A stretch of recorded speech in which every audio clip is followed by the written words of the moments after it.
जय श्री कृष्ण, राधे राधे। ओम नमो भगवते वासुदेवाय। हमारे सनातन धर्म में प्रत्येक वर्ष में 24 एकादशी होती हैं, किंतु अधिक मास या पुरुषोत्तम मास आता है तब इनकी संख्या बढ़कर 26 हो जाती है। अधिक मास में पड़ने वाली 2 एकादशियां जो होती हैं उनका नाम है, शुक्ल पक्ष में पड़ने वाली एकादशी को पद्मिनी एकादशी कहते हैं और कृष्ण पक्ष में एकादशी को परमा एकादशी कहते हैं। भगवान श्री कृष्ण ने स्वयं कहा है कि मेरा प्रिय मास यानी कि पुरुषोत्तम मास में अनेकों पुण्यों को देने वाली एकादशी का नाम पद्मिनी एकादशी है। यह एकादशी हर 3 साल में एक बार आती है, इसलिए इसका महत्व और भी बढ़ जाता है। इसका व्रत करने से मनुष्य तीर्थ को प्राप्त करता है और अंत में वैकुंठ को जाता है, जो मनुष्य के लिए दुर्लभ है। वर्ष 2023 में अधिक मास के शुक्ल पक्ष की एकादशी, जिसे पद्मिनी एकादशी के नाम से जाना जाता है, उसका व्रत 29 जुलाई दिन शनिवार को रखा जाएगा। आज के इस वीडियो में मैं आपको सुना रही हूँ पद्मिनी एकादशी की व्रत कथा। तो आप बड़ी ही श्रद्धा और प्रसन्न चित्त मन से इस मनोकामना को पूरी करने वाली एकादशी की व्रत कथा को सुनिएगा। कथा सुनने के बाद आपको पद्मिनी एकादशी व्रत की विधि को बताएंगे, जो स्वयं भगवान श्री कृष्ण ने युधिष्ठिर को बताई थी। एक बार धर्मराज युधिष्ठिर जी ने भगवान श्री कृष्ण जी से पूछा, हे प्रभु, पुरुषोत्तम मास में पड़ने वाली पद्मिनी एकादशी के व्रत की कथा को मुझे सुनाइए। तब भगवान श्री कृष्ण ने कहा कि मैं तुम्हें पद्मिनी एकादशी के व्रत की कथा को सुनाता हूँ, उसका ध्यान पूर्वक श्रवण करो।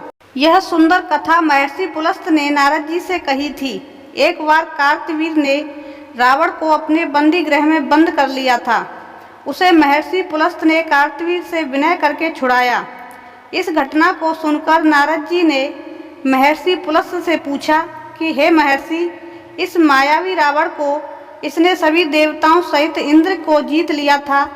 कार्तवीर ने उसे किस प्रकार जीता, कृपा करके मुझे विस्तार पूर्वक बताइए। महर्षि पुलस्त ने कहा, हे नारद, आप पहले कार्तवीर की उत्पत्ति की कथा सुनो। त्रेता युग में महेशमती नामक नगरी में कार्तवीर नाम का एक राजा राज्य करता था। उस राजा की 100 स्त्रियां थीं। उनमें से किसी के भी राज्य का भार संभालने वाला योग्य पुत्र नहीं था। तब राजा ने सम्मान पूर्वक ब्राह्मणों को बुलाया और पुत्र की प्राप्ति के लिए यज्ञ कराए, किंतु सब व्यर्थ रहे। जिस प्रकार दुखी मनुष्य को भोग नीरज मालूम पड़ते हैं, उसी प्रकार राजा को भी अपना राज्य पुत्र बिना दुख में प्रतीत होता था और अंत में वह तप के द्वारा ही सिद्धियों को प्राप्त जानकर तपस्या करने के लिए वन को चला गया। उसकी स्त्री, जो राजा हरिश्चंद्र की पुत्री प्रमदा थी, वो वस्त्र अलंकारों को त्याग कर अपने पति के साथ गंधमादन पर्वत पर चली गई। उस स्थान पर इन दोनों ने 10,000 वर्ष तक तप किया, किंतु सिद्धि प्राप्त न हो सकी। राजा की देह मात्र हड्डियों का ढांचा रह गई थी। यह देखकर प्रमदा ने श्रद्धा पूर्वक महासती अनुसुईया से पूछा, मेरे स्वामी को तप करते हुए 10,000 वर्ष व्यतीत हो गए हैं, किंतु प्रभु अभी तक प्रसन्न नहीं हुए हैं जिससे मुझे पुत्र प्राप्त हो सके। इसका क्या कारण है? प्रमदा की बात सुनकर देवी अनुसुईया ने कहा, अधिक मास में जो कि 36 माह बाद आता है, उसमें 2 एकादशी होती हैं। इसमें शुक्ल पक्ष की एकादशी का नाम पद्मिनी और कृष्ण पक्ष की एकादशी का नाम परमा है। इनके जागरण और व्रत करने से ईश्वर तुम्हें अवश्य ही पुत्र देंगे। तत्पश्चात देवी अनुसुईया ने व्रत का विधान बताया। रानी प्रमदा ने देवी अनुसुईया की बताई विधि के अनुसार एकादशी का व्रत और रात्रि में जागरण किया। इससे भगवान विष्णु उस पर बहुत प्रसन्न हुए और वरदान मांगने को कहा। रानी प्रमदा ने कहा, प्रभु आप यह वरदान मेरे पति को दीजिए। रानी प्रमदा का वचन सुनकर भगवान विष्णु ने कहा, हे रानी प्रमदा, पुरुषोत्तम मास मुझे बहुत प्रिय है, उसमें भी एकादशी तिथि मुझे सबसे अधिक प्रिय है। इस एकादशी का व्रत तथा रात्रि का जागरण तुमने विधान पूर्वक किया है, इसलिए मैं तुम पर अति प्रसन्न हूँ। यह कहकर भगवान विष्णु ने राजा से कहा, हे राजन, तुम अपना इच्छित वर मांगो, क्योंकि तुम्हारी स्त्री ने मुझे प्रसन्न किया है। भगवान विष्णु की अमृत वाणी सुनकर राजा ने कहा, हे प्रभु, आप मुझे सबसे उत्तम, सबके द्वारा पूजित तथा आपके अतिरिक्त देव, असुर, मनुष्य आदि से अजय पुत्र दीजिए, यानी आपके अतिरिक्त उसे कोई भी हरा न सके। राजा को इच्छित वर देकर प्रभु अंतर्ध्यान हो गए। तदुपरांत दोनों अपने राज्य को वापस आ गए। इन्हीं के यहाँ समय आने पर कार्तवीर उत्पन्न हुए। ये भगवान श्री विष्णु के अतिरिक्त सबसे अजय थे। कार्तवीर ने रावण को जीत लिया था। यह सब पद्मिनी एकादशी के व्रत का प्रभाव था। इतना वृतांत सुनाने के बाद महर्षि पुलस्त वहां से चले गए। भगवान श्री कृष्ण ने कहा, हे कुंती पुत्र युधिष्ठिर, यह मैंने अधिक मास के शुक्ल पक्ष की एकादशी का व्रत कहा है। जो मनुष्य इस व्रत को करता है वह विष्णु लोक को जाता है। तब सूत जी ने कह दिया, हे ऋषि श्रेष्ठ, जो आप जानना चाहते थे सो मैंने कह दिया। जो मनुष्य इस व्रत कथा को सुनेंगे वे स्वर्ग लोक के अधिकारी हो जाएंगे। पद्मिनी एकादशी के व्रत के प्रभाव से मनुष्य उन चीजों को प्राप्त भी कर लेता है जो उसके भाग्य में नहीं होती हैं। इसके बाद भगवान श्री कृष्ण कहते हैं, हे युधिष्ठिर, इस एकादशी के व्रत का विधान मैंने सर्वप्रथम नारद जी से कहा था। ये विधान अनेक पापों को नष्ट करने वाला तथा मुक्ति भक्ति प्रदान करने वाला है। इसके फल व विधान को ध्यान पूर्वक सुनो। 10वीं वाले दिन व्रत को प्रारंभ करना चाहिए। इस दिन कांसे के पात्र का किसी भी रूप में प्रयोग नहीं करना चाहिए तथा मांस, मसूर, चना, कोदो, शहद, शाक और पराया अन्न, इन सब खाद्यों का त्याग कर देना चाहिए। इस दिन हावेश से भोजन करना चाहिए और नमक नहीं खाना चाहिए। 10वीं की रात्रि को भूमि पर शयन करना चाहिए और ब्रह्मचर्य का भी पालन करना चाहिए। एकादशी के दिन प्रातः नित्य क्रिया से निवृत्त होकर दातून करना चाहिए और 12 बार कुल्ला करके पुण्य क्षेत्र में जाकर स्नान करना चाहिए।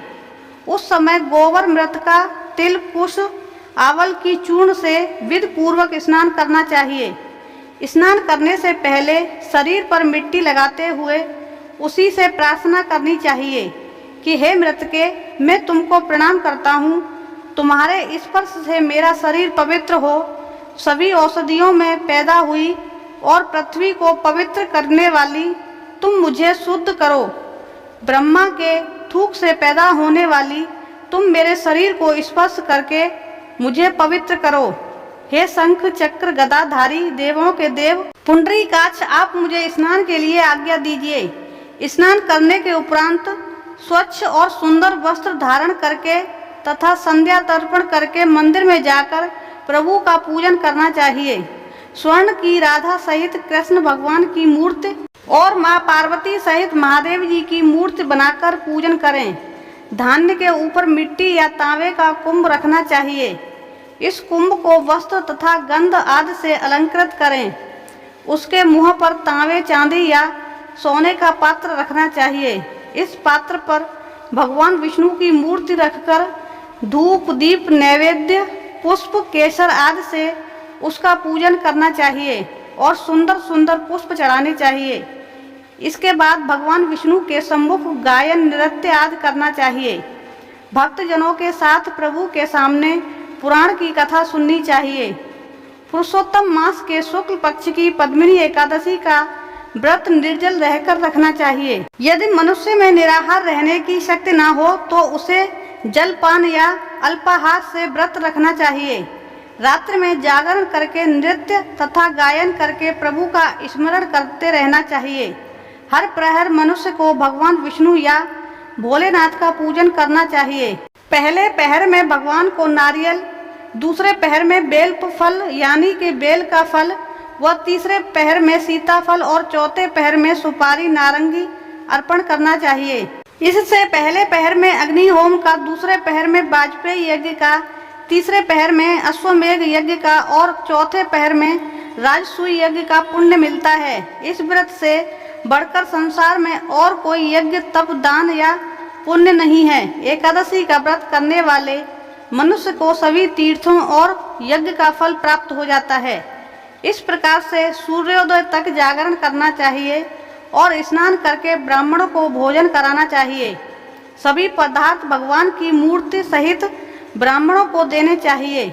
इस तरह जो मनुष्य विधान पूर्वक प्रभु का पूजन कथा व्रत करते हैं उनका जन्म सफल हो जाता है और सभी मनोकामनाओं की पूर्ति होती है और साथ ही साथ इस लोक में अनेक सुखों को भोग कर अंत में विष्णु लोक को जाते हैं।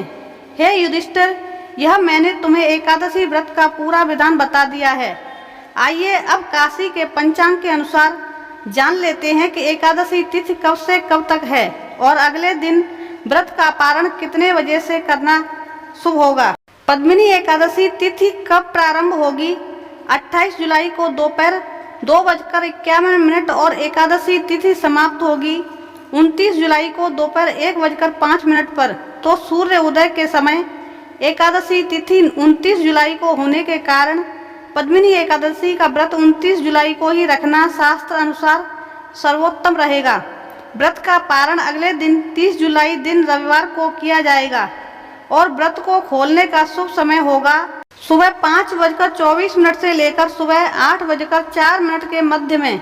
हम ऐसी मंगल कामना करते हैं कि भगवान श्री लक्ष्मी नारायण जी हम सभी की मनोकामनाओं को पूर्ण करें।